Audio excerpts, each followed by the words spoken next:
There have been over 11 billion people to walk the face of this earth, but there never has been, and there never will be another one just like you.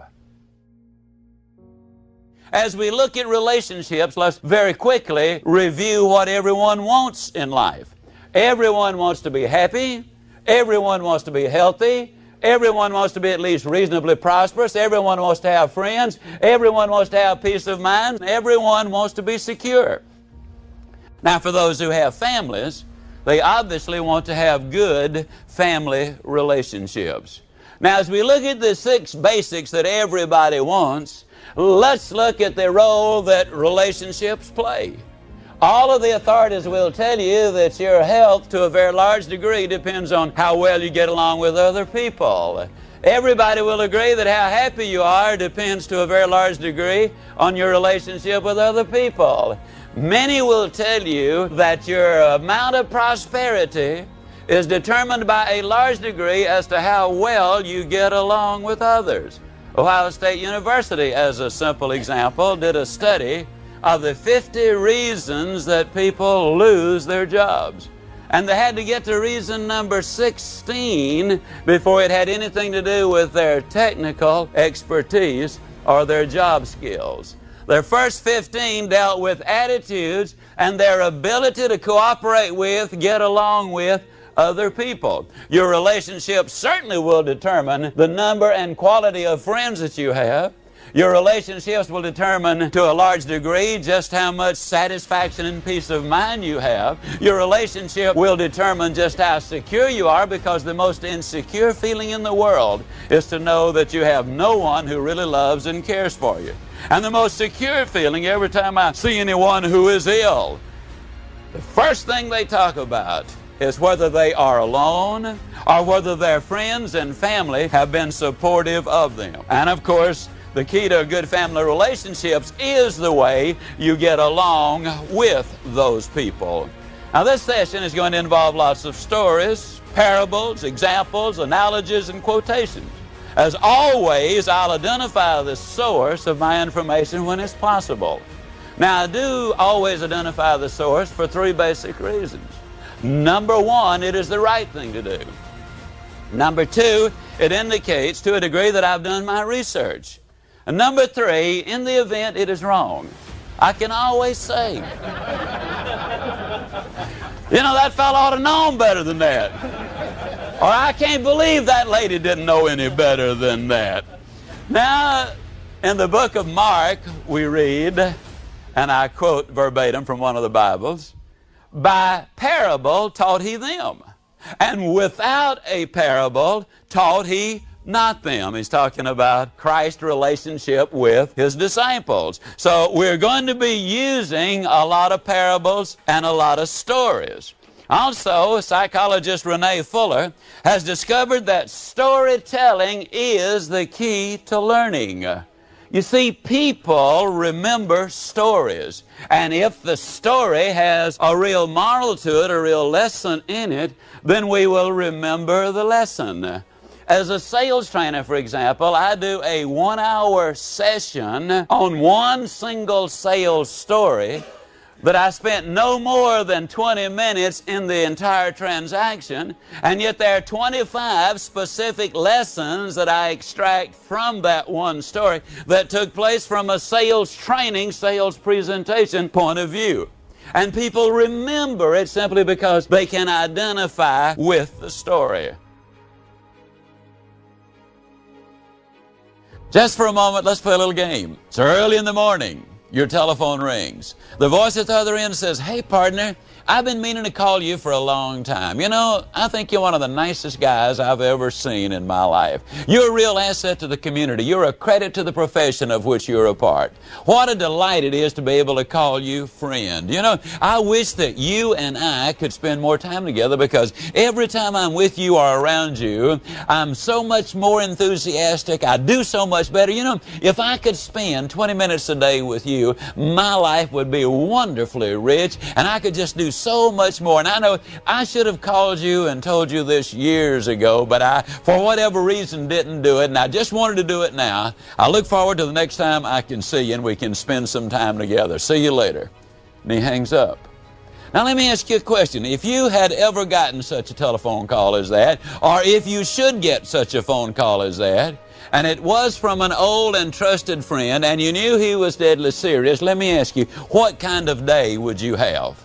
Magnificent, wouldn't it? If you were a doctor, would you be a better doctor?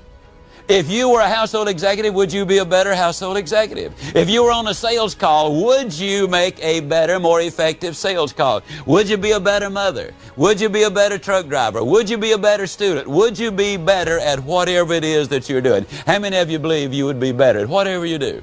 Now, how much more would you know about being a doctor or a truck driver or a household executive or a salesperson?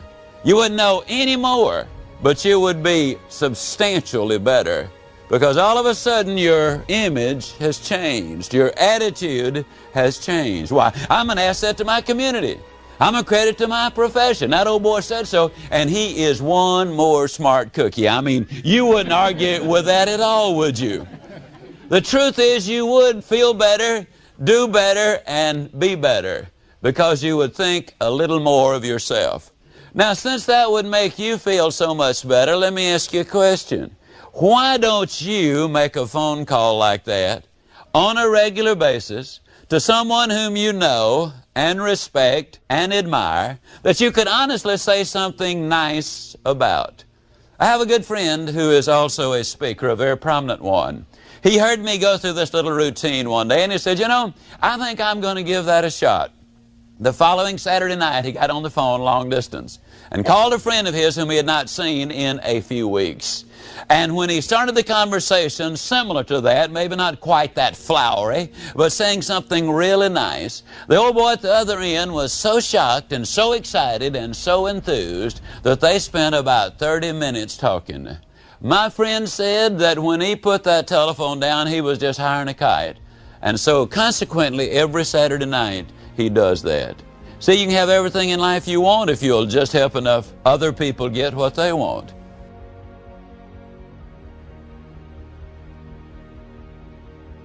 How do you treat people?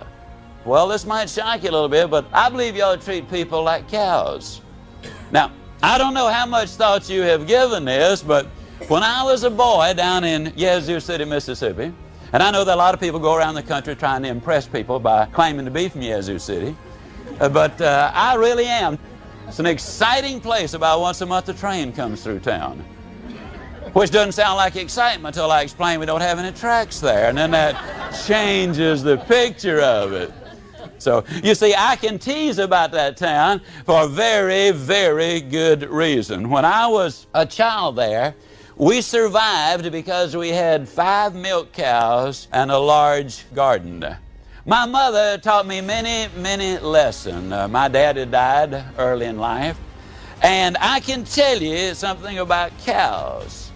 Now, you tell me, what are her chances in life? I think you'd agree they were very, very slim indeed.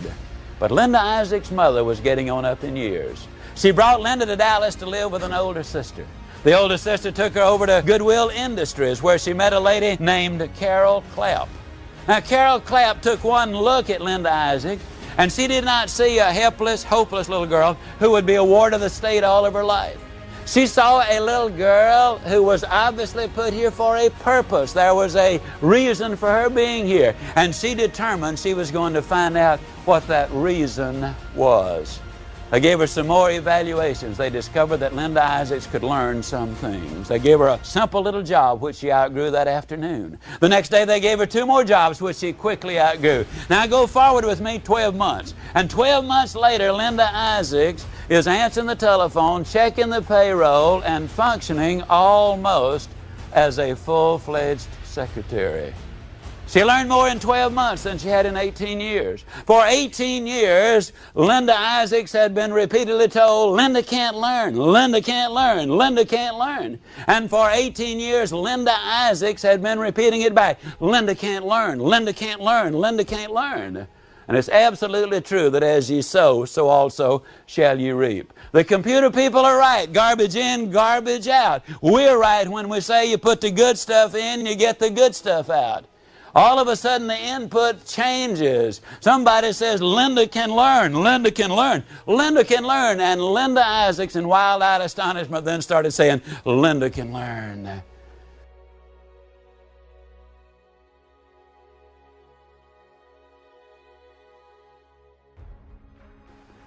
Now, please don't misunderstand. I'm not saying that all you got to do is say, I can. But I am saying this. I cannot help but wonder how many people have been consigned to a life of mediocrity because they were repeatedly told, you can't, you can't, you can't. Shad Helmstetter in his book, What to Say When You Talk to Yourself, says the average 18-year-old American has been told 148,000 times no, or you can't do it. Now, you tell a youngster 148,000 times they can't do something, I can guarantee you they'll believe it.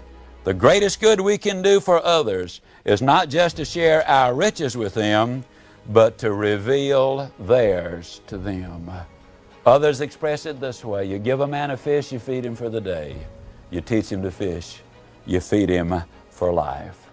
Again, don't misunderstand. I'm not saying that all you got to do is say, you can do it, and they will be able to do it. The question often comes up, or I might emphasize over on top of that by saying, they've got an infinitely better chance of doing it if you tell them they can instead of telling them they can't. In order to be fair, I believe we should give them the benefit of the doubt. Now, a lot of times people have either thought it or they've said it to me, now wait a minute, Ziegler, suppose my child does a lousy job.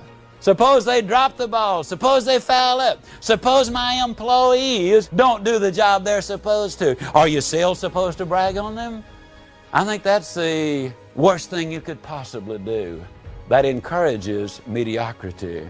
A minority race in San Francisco brought suit against the school system because all the time they were in it, they were told over and over, you're doing good, you're doing good, you're doing good. And then when they got out of school, the reality is they could not get a job because they had not gotten an education. I believe that my mother has the correct answer.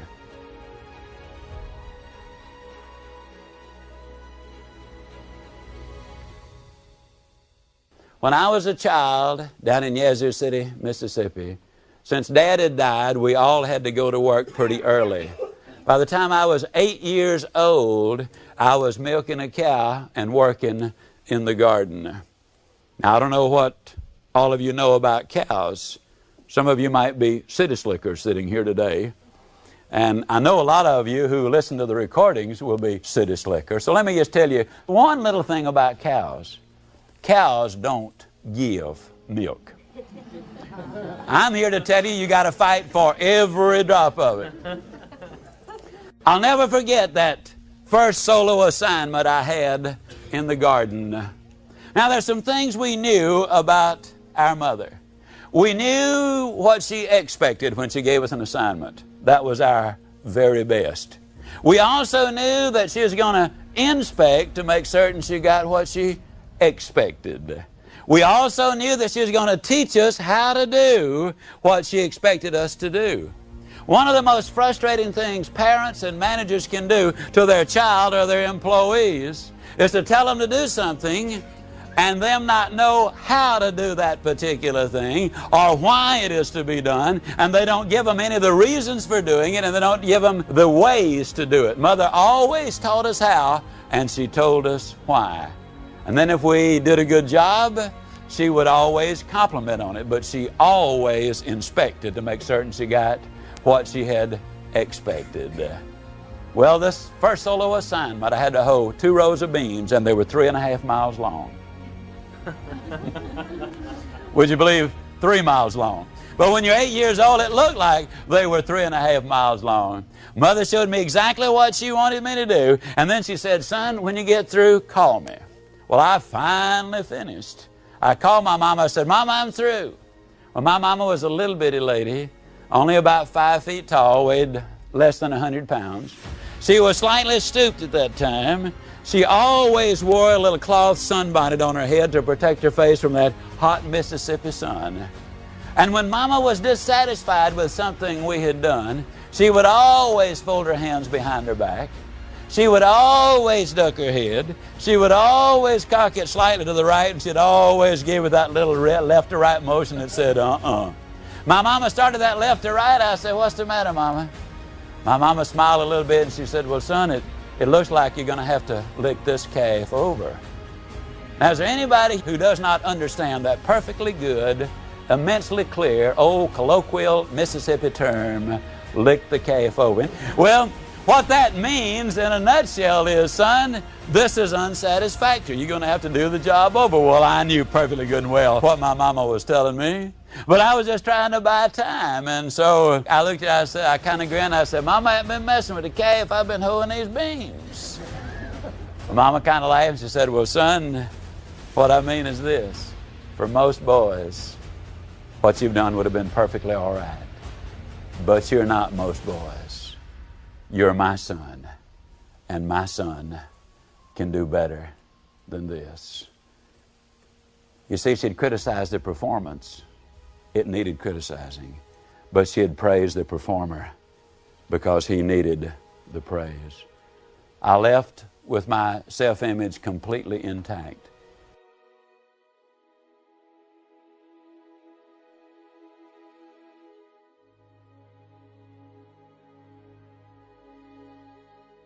I believe that's the procedure in building winning relationships with other people. When we do have to deal with a productivity factor that is unsatisfactory, a performance that is not up to standards, I believe we need to remember that we do not chastise or criticize the individual, but we deal rather with the performance of that individual. I believe that's the way to build more winning relationships. Help that person to be more productive. Help that individual to have a higher self-esteem and overall be best for everyone concerned. I close with this. Many years ago in Europe, an old man sat at a cathedral playing. He was a skilled musician. The old cathedral was absolutely beautiful. And as the sun was setting and you could see the sun coming through those stained glass windows, watching the old musician playing, he took on an absolutely angelic appearance. He filled that church with that beautiful, beautiful music, but it was sad and melancholy because today was his last day. He was being replaced by a younger organist. At dusk, the back door of the cathedral opened rather brusquely, and a young man stepped inside. The old organist looked at him and recognized who he was. He reached up and removed the key, put it in his pocket, and headed for the back door. When he drew abreast of the young man just held out his hands and with a few simple words said, "Please, the key." The old man put the key in the hand of the young organist. The young organist almost literally ran to the organ. And he looked at the bench and he looked at the organ for just a moment. Then he sat down, inserted the key, turned it on, and started to play. While the old man had played beautifully and skillfully, the young man played with sheer genius. Music filled the cathedral, it filled the town, it filled the countryside. Music such as they had never heard around there. This was the world's introduction to the music of Johann Sebastian Bach. With tears streaming down his cheeks, the old man said, "Suppose, just suppose, I had not given the master the key." I believe inside of every human being, that's you included, there is incredible ability and talent. And I believe the best way to get our own talent out is to start looking for the talent in others. Encourage them, because it is absolutely true. You can have everything in life you want if you will just help enough other people get what they want.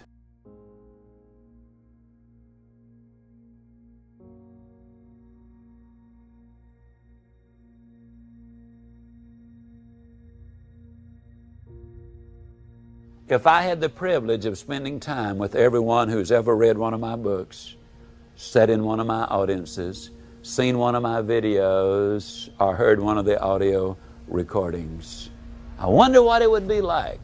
I wish I could, but that doesn't seem to be possible. Today I'm in Dallas. Tomorrow again I'll be speaking in Dallas. The next day I'll be speaking in St. Louis. The next day I'll be back here. And the story goes on. And I never really get to know the people whom I deal with. If you and I had some time together, what a privilege it would be for me to spend that time with you, looking you right in the eye. And here's what I'd say. I would say to you that you were designed for accomplishment. You're engineered for success. You're endowed with the seeds of greatness. I would remind you that since the beginning of time, there have been over 11 billion people to walk the face of this earth. But there never has been, and there never will be, another one just like you. You're rare. You're unique. You're different. I challenge you just to look around this room at the other men and women here. You're dramatically different. No two of you are even close to being alike. If I had the privilege, I'd look you right in the eye and say that God loves you. He wants the best for you. He loves you so much, He created you in His own image. That makes you special.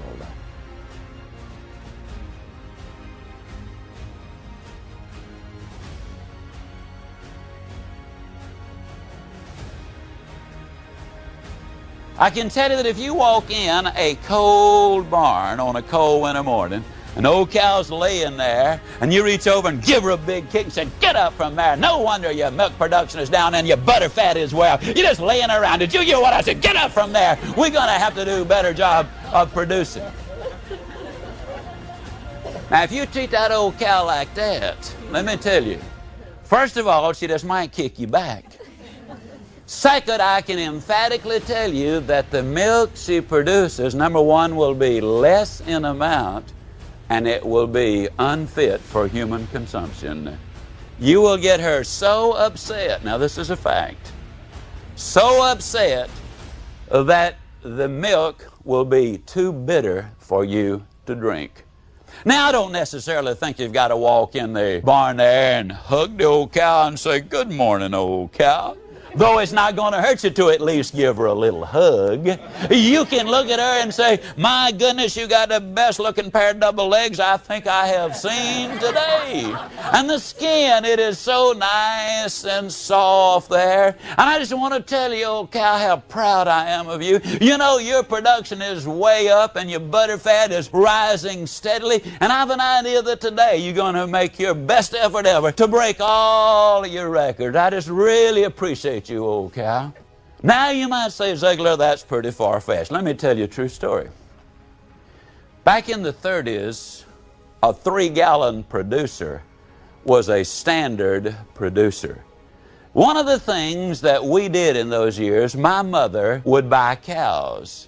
And she would buy the low-producing one. She would buy a 3-gallon producer. I say low, about average producer. And my mother, first of all, would give her a little more feed her better. Second, she would give her a name. And third, she would treat that old cow lovingly and gently. And if one of us boys mistreated one of her cows, as we'd say down home, it is just too wet to plow. I mean, we were in bad trouble. Within 6 months after we got the cow, that cow was up to a 4-gallon-a-day producer. And invariably within a year, that cow was producing close to 5 gallons a day, a dramatic increase in productivity.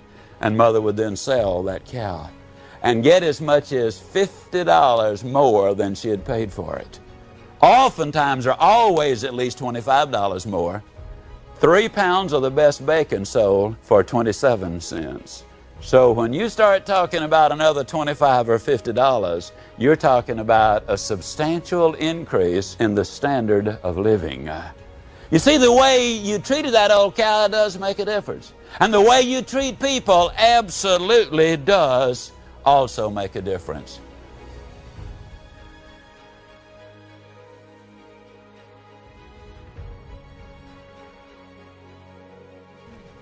We have a 3-day school called Born to Win. People literally come from all over the world. 3 or 4 years ago in one of the sessions, we had a beautiful black girl down from Chicago. She was a beauty queen. She looked like a queen. She acted like a queen. She talked like a queen. She was a queen. She had a graceful manner about her that was really fascinating. She had a voice that was totally feminine, and yet so strong that you could hear it for 200 people without any need of any kind of amplifying system. She was about 23, 24 years old, very successful businesswoman. She had, I believe at that time, 125 people working for her. Had you asked me, who in this class has got it all together?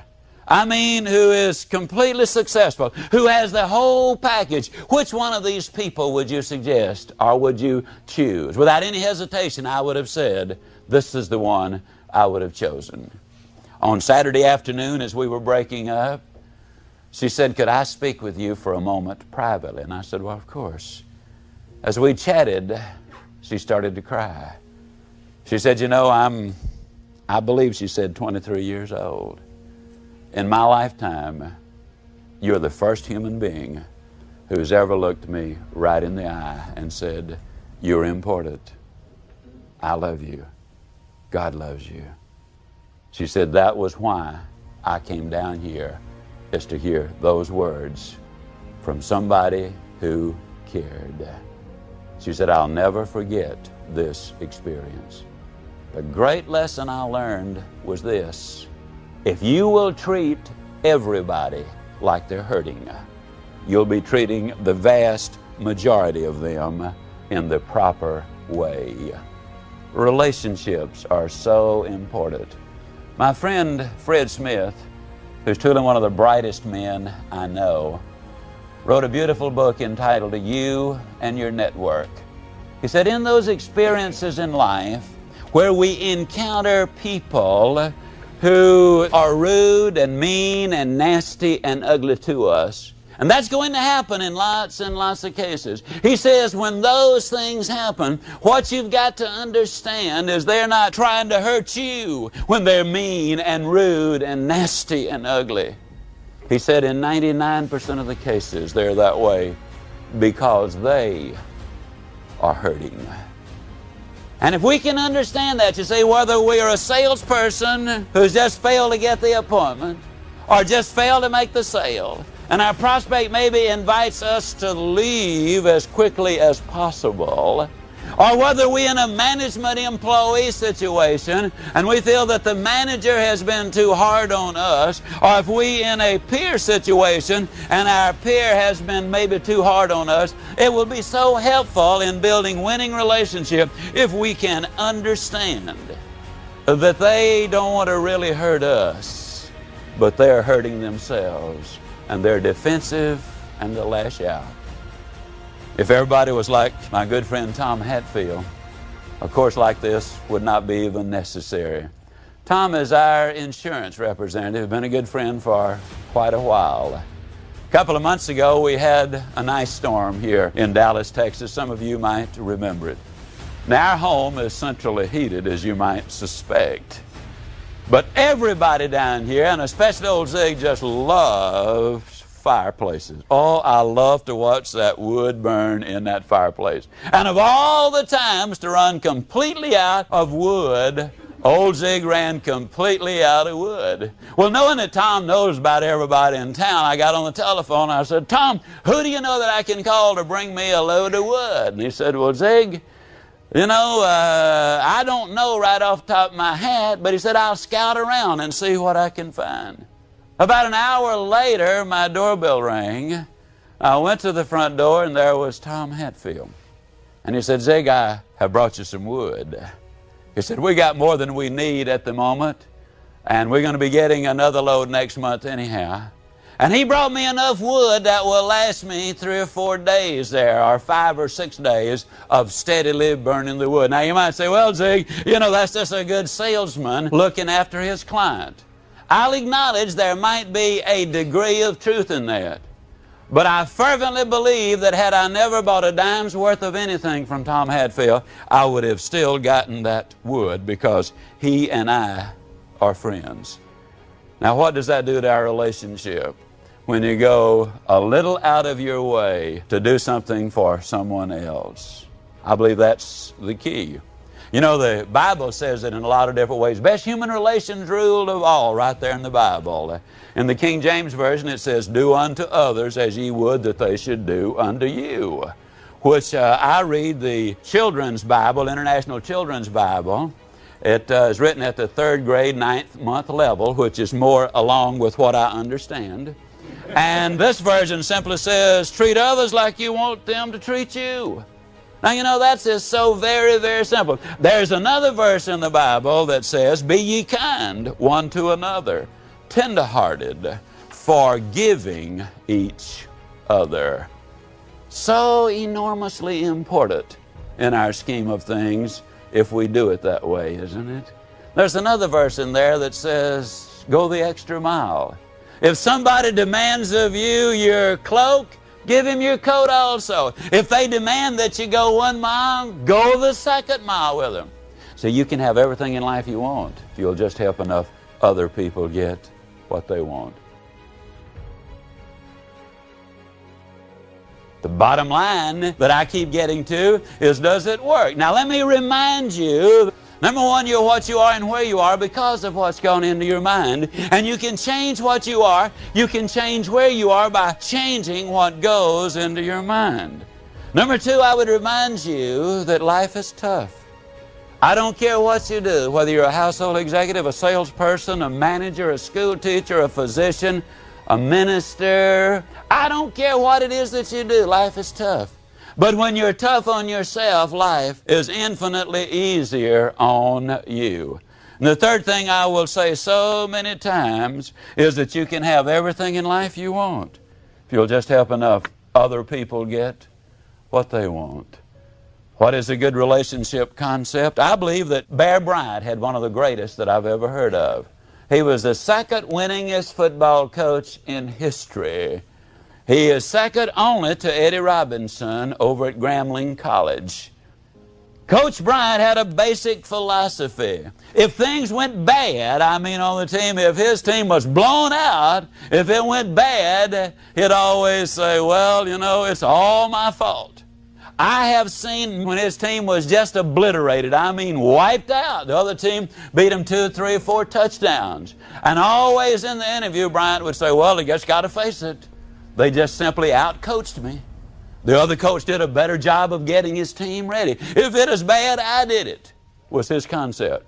If it was kind of mediocre, he would say, well, it was kind of a team effort there. Me and the team together, we just did a very, very mediocre job. But if it was a fantastic win, he would always say, I got to tell you, this is the greatest group of young men that I've ever had the privilege of coaching. They did it. Now, ladies and gentlemen, that will work. I don't care where you are. Losers are basically described in this little parable by Charles Allen in his book, The Miracle of Love. He said, a fisherman told him that when you're crabbing, when you're catching crabs, that you do not need to put a top on the basket you put the crabs in. All you got to do is have this open basket, because he said when you put the second crab in there, anytime one of them tries to climb up, the other one will reach up and pull him down. Those are losers. Those are the people who are so insecure that they cannot really relate to somebody else being successful. They think in terms of somebody else being successful, that means they've got to be put down. They believe in the seesaw principle. The only way I'm going to go up is to put somebody else down. But if you'll notice, the seesaw is always up and down and up and down. And people who have that philosophy are going to be up and down, and mostly down. It's still true that the best exercise is to reach down and lift someone up. It's also true that when you go looking for friends, you're not likely to find them. But when you go out to be a friend, you'll find them everywhere. Because you see, what you send out does come back.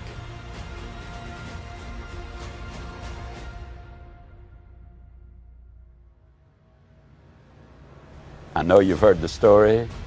A little boy and his mother had a blow-up one morning, and in a fit of anger, as small children often do, he said to his mother, "I hate you, I hate you." Then realizing what he had said and fearing for his future comfort, he made a mad dash out of the front door, and they lived out on the side of a hill. And when he got out there, he was still all frustrated and bent out of shape, and he started screaming, "I hate you, I hate you." And the echo came back, "I hate you, I hate you." It frightened the little boy. He ran in and he said, "Mom," he said, "there's a mean little boy out there in the valley who says he hates me."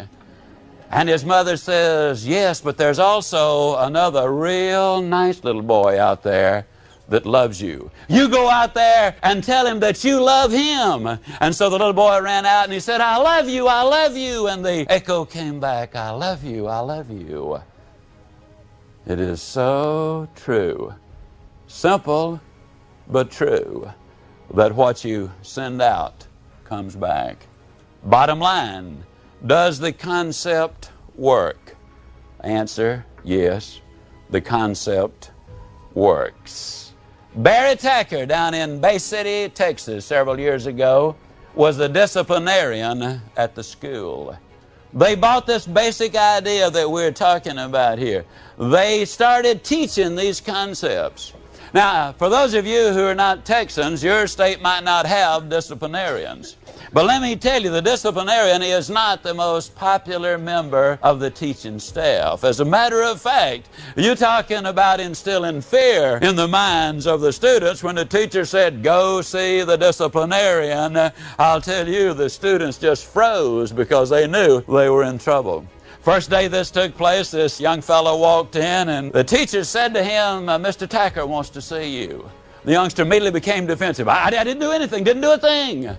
And the teacher said, "Well, Mr. Tacker wants to see you right now before class starts." With fear and trembling, the young man goes down to see him, and he walked in protesting, "Mr. Tacker, didn't do a thing, didn't do a thing." And Mr. Tacker said, "Well, now, that's not what I heard. I didn't do it, Mr. Tacker, I didn't do it. I'm telling you, I didn't do it. I'm innocent." And Mr. Tacker said, "Well, the story I got was this. This very morning, less than 2 blocks from here, you were seen helping an elderly lady across the street. Now the question is, do you plead guilty or do you plead innocent?" And enormously relieved, the young man said, "I did it, Mr. Tacker, I did it." And Mr. Tacker says, "Does your mother have any idea what you're up to these days?" And the young man said, "Well, I don't guess so. I never told her." And Mr. Tacker said, "Well, it's important that your mother knows, and I'm going to send this note home for her to sign. And I mean, you better sign it and bring it back." The youngster, of course, was elated. Hundreds of cases that year took place where they looked for the things they were doing right, and they sent word home to the parents. The teachers, the school administrators, the students, and the parents all drew closer together because, you see, they understood that they are working on the same project. It's the story of the little guy who was confronted by the 3 bullies, any one of whom could have obliterated him, and it looked like they were going to do exactly that.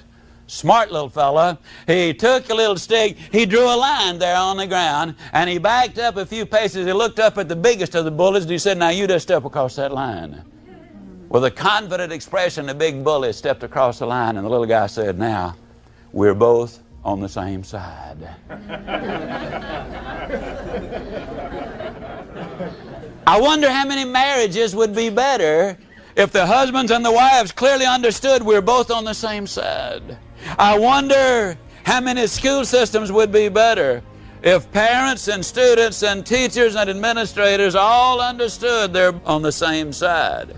I wonder how much more productive we would be in our business environment if labor and management, employer, employee, both clearly understood that they are on the same side. That unless there is productivity, unless there is profit, then everybody there is going to be the loser. One of the most amazing stories I think I have ever heard is this one. Several years ago in Indianapolis, Indiana, a fellow named Charlie Pfluger came to one of our seminars for educators. He bought into this concept, this idea of becoming a good finder. He was the assistant principal at an inner city school in Indianapolis, and this was to be their last year. Now, I don't know how much you know about the inner city school and the attitude which takes place anytime a school is going to be closing down. When that school gets ready to close, everybody, closes it about a year early. Why bother to take care of anything? This is the last year. We might as well just, let it go. Well, Charlie Pfluger went in with this basic idea.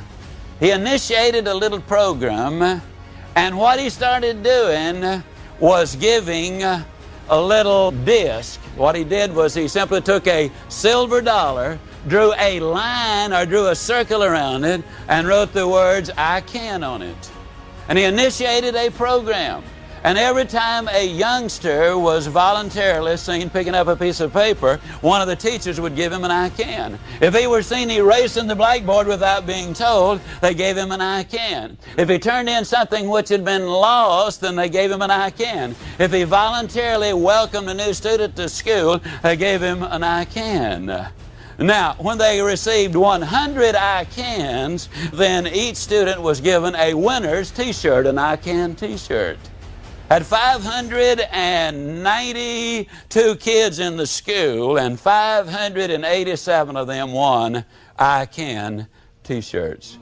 Charlie said it got to be the badge of honor. It was a status symbol to have your "I can" t-shirt on. He said it even got ridiculous. You'd see a piece of paper blowing across the schoolyard. There'd be 5 kids out there running that piece of paper down. He said they helped old ladies across the street that didn't want to cross the street. And when a youngster would, come to school and they're just enrolled, about 300 of the kids would individually shake hands with them and welcome them to the school. They never had anything that was lost that was not found. You might say, yeah, but 587 t-shirts, isn't that rather expensive? Yeah, until you understand that there was not one single act of vandalism the whole year. Not a single drug arrest, not a single drug bust. And teachers and parents and students and administrators came together more than they'd ever come together in that school.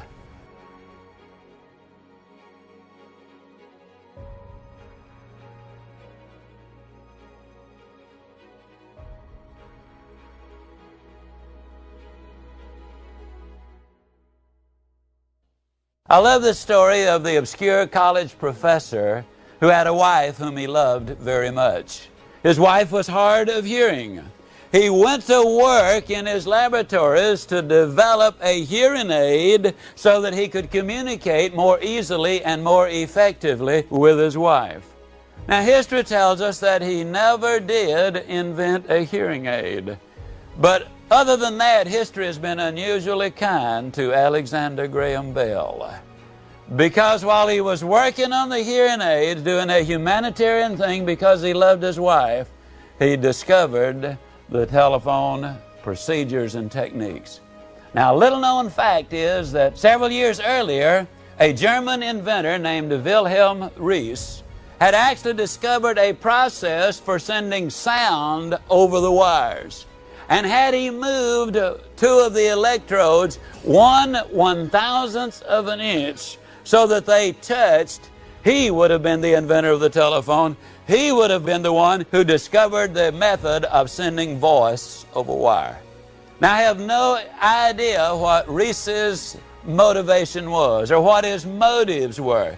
But I do know what the motivation of Alexander Graham Bell was. And it's just another way of saying that the good guys and gals are other people oriented. They really do buy the concept of being good finders. People who build winning relationships say and do things to and for others. Now, I'm going to make a profound statement. I always tell my audiences when I'm about to make profound statements. As I said earlier, I do that because an incredibly high percentage of my audiences do not recognize my profound statements as being profound if I don't tell them in advance, and I just don't want you to miss this. I'm not the one who said it. Dr. Shal Sinha said that gossips and backbiters destroy themselves. Use a negative word on someone else and you feel some influence of that poison yourself. Make it a habit. Use it on lots and lots of people, and all of that poison accumulates, and it absolutely can be devastating. It's more than just a cliche that the best thing to do behind a man's back is to pat it.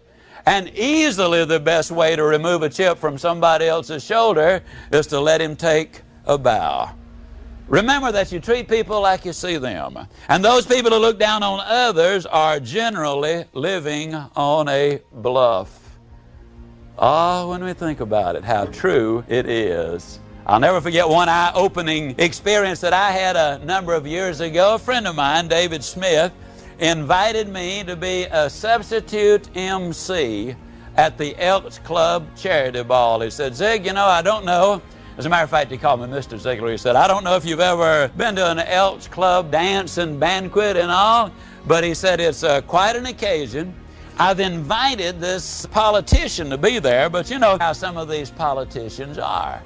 And he said, "I'd just like for you to be there as the backup MC." Well, I'd always wanted to be a backup MC at an Elks Club Charity Ball. So I said, "Okay, Mr. Smith, we'll go. My wife and I'll be there." We got there and we were eating with David and his wife, and they got up and they started dancing. And before we started, we watched him a few minutes. And I was in absolute awe. I could not believe what I was seeing. He was 66 years old, and he was a ballroom dancer. One of the most graceful men I think I've ever seen. It was a magnificent experience. I sat there. As a matter of fact, the redhead and I never really danced that evening. We preferred to watch them. First time he came back, I said, "Mr. Smith, I'm in awe. I didn't know you could do that." He was somewhat embarrassed. He said, "Well," he said, "to tell you the truth, for a number of years I've been teaching ballroom dancing." Now, the David Smith I'm talking about was our yard man. One of the hardest working men I've ever seen in my life. At age 17, he had to drop out of high school to support his family. At age 22, he went back to high school, got his diploma from high school at age 25. He had put his daughters through college because he had started as a yard man, but then he got into the landscaping and the other things. Now, the message, the eye-opener that I'm trying to communicate is this: we never judge a book by its cover. We should not. Mr. Smith had been our yard man for about 3 years. I'm embarrassed to say I knew absolutely nothing about him until that night, except that he was a hard worker who did a beautiful job. In hot August days, that man would get out there, and it would kill me, I guarantee you, in 30 minutes to follow him around. But he had taken that station, the only job he could really get, but he didn't stop at just cutting the grass and doing the edging. He studied and learned how to be a landscaper, and as a result, made a beautiful living because of it.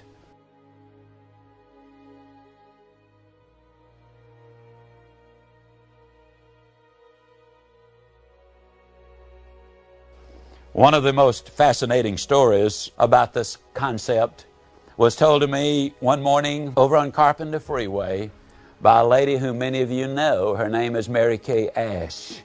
I had spoken to her group that morning, and she didn't know I was going to come in. So toward the end of the talk, she walked in and sat there listening for a few minutes. And when it was over, she invited me to come in and talk with her about some future activity. She started telling me about her start.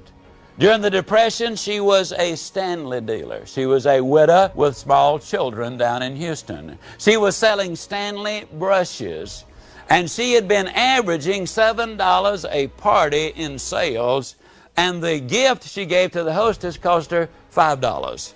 Not exactly a money-making endeavor.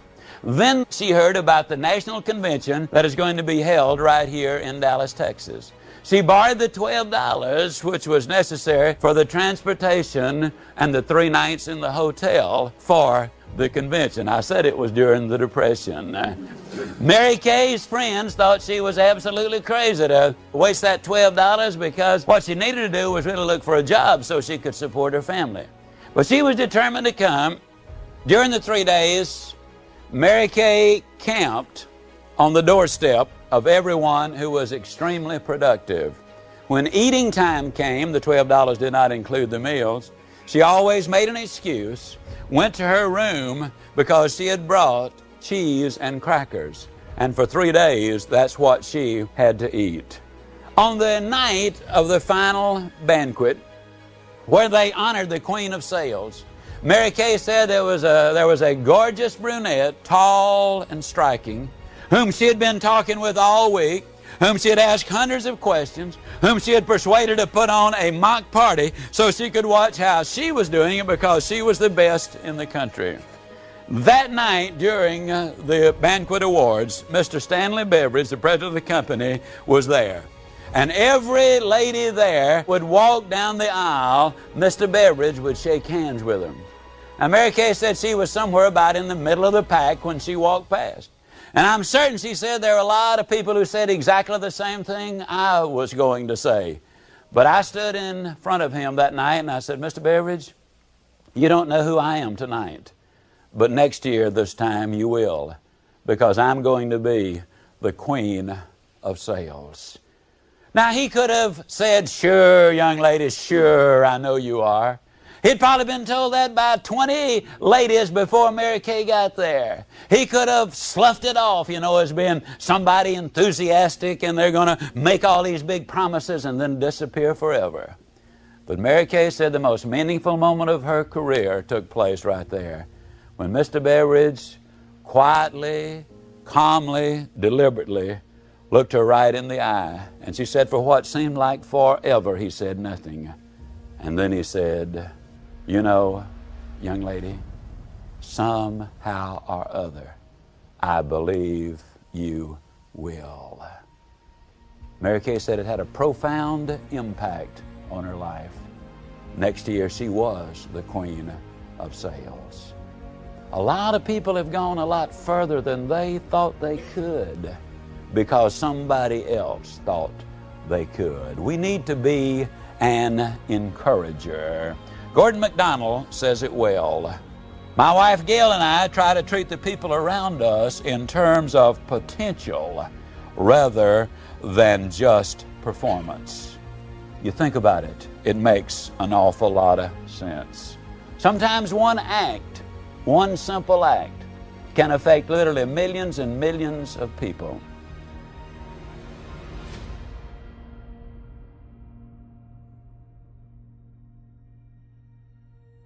Many years ago, just outside of Boston, there was a mental institution which was way ahead of its time. They had gained a substantial reputation for their ability to deal with those people who had mental problems. But even in that enlightened institution, they had a dungeon. And in the dungeon, they would put the hopelessly insane, those for whom nothing could be done.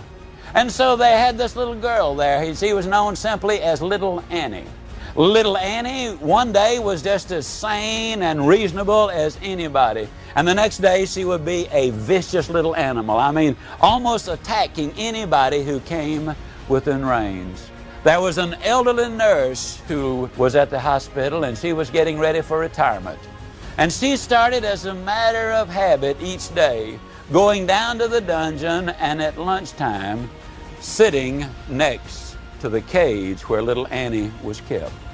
Sometimes she would carry on a little conversation, sometimes she would say nothing, but always she was there. One day she brought down some brownies, And as she got ready to leave, she just put the brownies on a little tray inside of little Annie's cage. When she went back the next day, the brownies were gone. Once each week thereafter, she started bringing the brownies down. A few weeks later, the doctors noticed that little Annie was making remarkable progress. They decided maybe something could be done. They moved her upstairs. And over a period of years, her emotional stability, her mental health was completely restored.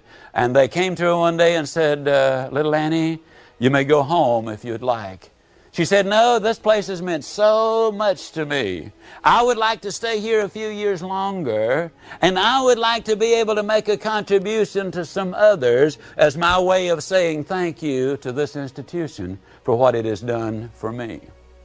Many, many years later, when Queen Victoria of England was pinning England's highest award on Helen Keller, they asked her, Queen Victoria did, Helen, to whom or to what do you owe your remarkable progress, your remarkable accomplishments in life? The fact that you've favorably influenced and had an impact on literally millions and millions of lives.